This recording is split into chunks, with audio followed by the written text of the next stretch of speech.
పెద్దవాళ్ళు ప్రేమతో చెప్తారు, కానీ ప్రేమతో చెప్పేటివి వాళ్ళకి నచ్చవు. కానీ ఇంట్లో వాళ్ళు అదే ప్రేమతో చెప్తే చేదనిపిస్తుంది ఆ మాటలు. ఈదిలో వాళ్ళు చెప్పే మాటలు తీయంగా వింటారు. ఎక్కడ కాలం చెప్పండి. ఇప్పుడు చెట్టుకి ఎరువు వేస్తే, దానికి నచ్చిన ఎరువు వేస్తే అది పువ్వు ఇలా పూస్తుంది. అదే ఎరువు లేకపోతే ఏదో ఒక పువ్వు పూసేది కష్టం, అవునా కాదా? అదే మరి పెద్దవాళ్ళు మంచి మాట చెప్తారు.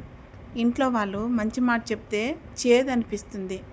అది తల్లి అవని ఇంట్లో ఎవరైనా కానీ పెద్దవాళ్ళు చెప్తే, అదే మూడో వ్యక్తి చెప్పే మాటకు ఉండే విలువడ ఇంట్లో తల్లికి ఉండదు. ఆ విలువ ఇంట్లో ఉండే పెద్దవాళ్ళకు ఉండదు విలువ. నేను నిజం చెప్తున్నా, అవునా కాదా? మీరే చెప్పండి. నేను కరెక్ట్గా చెప్పానా? ఈ వీడియో అందరికి ఫార్వర్డ్ చేయండి. ఓకే.